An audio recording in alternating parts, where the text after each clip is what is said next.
Inside Utah Politics. Time now for a closer look at some of the big stories of the week with the Inside Utah Politics panel. This week we have State Auditor John Dougall and former State Senator Scott Howe. Gentlemen, let's get right into the state budget. Both of you have been in the state legislature before. We're looking at a surplus of over $1 billion, $130 million in the general fund and $1.2 billion in the income tax fund. How should the state legislature approach this money as they look to allocate it? John, let's start with you. Tax cuts. That's what I did when I was in the legislature. When you've collected too much from the public, you need to return it back to them. I think typically the public can spend their money much better than the government can. Scott, your thoughts? Well, Frugal Dougall gave the right answer there for the frugal side of it. I've always maintained, and this is interesting, 20 years ago we had a surplus of almost, I think it was close to $80 million. So you can see what's happened to our budget over the years. I've always said, let's invest in those projects that can use one-time money and then let them on their own 2 feet stand up for the next session. I'm not a big believer in giving it all back because we have so many needs in the state of Utah: education, infrastructure, things that will benefit the taxpayers. And I agree with John. I think he's spot on when it says let's give it back. I just don't want to give it back in a form of a tax cut. I'd rather have that money invested in the infrastructure of our city and what we're trying to accomplish as a community. John, address that because that is an argument we hear quite a bit. Instead of, hey, why put that money back when it could be put to use for education and other programs? So give us your answer to that. Well, I think, first of all, you're always going to see a lot more money going into public ed, especially every year. One of the key things, though, is the challenge, which is how do you invest the money so you get better returns and students perform better versus just throwing more money at the insatiable beast. And so there's a balancing act there. Clearly, higher ed has benefited in the past from lots of one-time money, but we're building lots of buildings, and I would suggest that higher ed is shifting. I mean, we've got more students attending online, other things like that. We need to reconsider, to what extent are we spending one-time money to build palaces to higher ed versus returning it back to the taxpayers and letting them.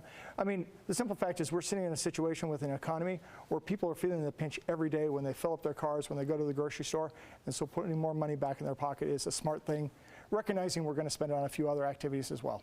Scott, you talk about education. That's always a big talking point for the budget every year. Are you pleased with what you're hearing from the governor and his proposal on education this year? Well, I think it's a two-pronged approach on that. He certainly wants to put more money into what we used to call voc ed. As John referred to it, was shop ed. And that shows how. Are we that old? Yeah, that shows how far back. I have no idea what you guys are talking about. Right. So, but career and technical ed. But I think John makes a very good point about building the buildings and all those type of things. I recently was up on the University of Utah, and where I hung out all the time at OSH. It's just changed so much. I cannot believe the growth up there. But a lot of that money has gone into the infrastructure of apartments. And that's what we need to do. And it was interesting in talking with the president. That community has changed. It used to be a commuter college, but they see more and more that kids want the on-campus experience. For me, it was driving in, and for my 2 oldest boys, and driving back home. But now people want to live on and have that campus experience. I think one of the important things, though, on the excess, on the surplus, we've got to put that money back into our infrastructure. Our roads and some of our highways still are so bad right now. And what I like about putting our money in is we usually get a federal match. And that's the good thing about doubling the money that we put in to help all of our citizens. I saw you raise your hand, so go ahead. I was going to say, one of the challenges, though, is the federal government put us on the hook for, they're going to match money for interstates and other things like that, and it's been shifting over time. When we redid I-15 in Salt Lake County, 20-some years ago, they paid 10 cents on the dollar. And when we redid Utah County I-15, they didn't spend a dime. And so, Scott, things have shifted when it comes to federal matches, when it comes to transportation. John, I want to get your thoughts on the education specifically side of this. We saw what the governor came out with, a pretty significant increase in per pupil spending, also a raise for all teachers. Is that going in the right direction? Well, I recognize from his perspective, he's coming from the paradigm which is all teachers are underpaid. I come from the perspective which is We have some teachers that are significantly below market when you look at math and science teachers, special ed.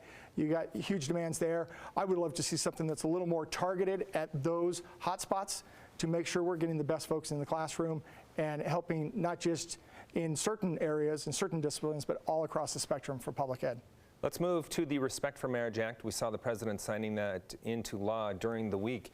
Scott, this was a bipartisan bill, Republicans coming over, a majority of Utah's congressional delegation also voting in favor of this. What do you make of this moment that we're seeing right now on the screen? Well, when you say bipartisan, it was also interesting that the Church of Jesus Christ of Latter-day Saints had a representative attending. And I think their public comment about where we are and what's been happening with that issue are spot on.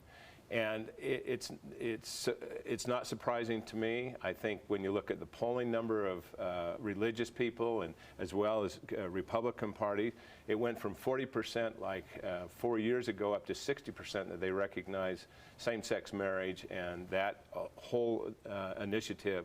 I think it's one that it's due. It's been due for a long time.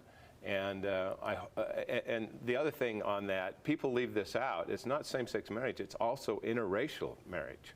And you know, that was the Brown decision in California when they did Prop 8, is they wanted to change that to allow for interracial marriage, but it got hijacked by the LGBTQ community and it turned into same-sex marriage, which failed miserably, by the way. John, Representative Owens voted present on this bill, citing some concerns. Senator Lee voting no against it, saying it did not go far enough to protect religious liberty. Even with the backing of the church, which he is a member of, does he have a point there?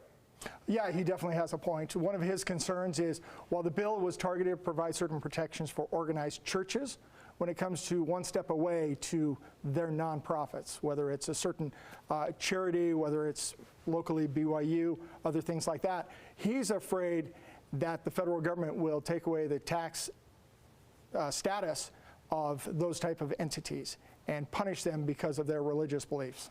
Scott, your thoughts on that?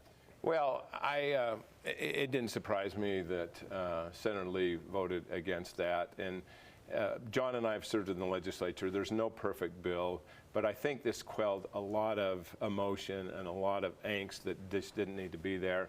I think that Senator Lee also played to a segment of his base that was very important to him. And, you know, the proof in the pudding was when his own faith is standing back there participating and they issued the statement that they did, it's pretty proven that they, the LDS Church, where they are in that position, and that concern did not come up to them. That statement said exactly what you said to begin your comments just now, that there is no perfect bill. Real quick, let's get on to another developing story throughout the week. That is the Skills First hiring initiative. The governor saying, as a state, they are going to start looking at skills more than a college education. Is this a trend that you see picking up and spreading? John? I hope in certain areas it will pick up. I hope it gains steam. Too often we've defaulted to say, well, do you have a college degree? And for some activities, you don't need a college degree, and you don't need to take on the cost and expense of a college degree to do those jobs. And yet we've defaulted to that. We've got systems that scan resumes to see if you've got those degrees rather than what skills do you have and can you do the job. And I hope this is a trend. I don't think it will be overwhelming. I don't think it'll put higher ed out of business tomorrow, but I do hope it increases. What does it mean for higher ed, though? Scott? Well, it means that they need to reorient their mission, and they need to be a better understanding. I just got my plumber's bill, and I'm telling you, we need more voc ed training in that, so there's some more competition out there. I'm not kidding you, what a plumber is charging today and what they're making. It would cause me to rethink some where I wanted to encourage my kids to go into. But higher ed's going to have to reevaluate what their mission is and try and figure out how can they expand their programs to include all the trades.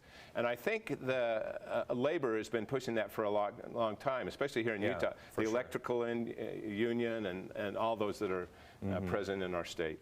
Yeah, I've recently had someone come out to the House, and I know exactly what you're talking about when you mention that bill. Gentlemen, great to have your insight this morning. Thanks so much for being here. We really appreciate it. Hey, and thank you. Always good to join you. And the Utes are going to win the Rose Bowl. Yeah, they better. That's my prediction. All right, I like that prediction. How about you, BYU guy? Why are we going here? I like what you did there. All right, thanks so much. Stay with us. We'll be right back with more Inside Utah Politics right after the break.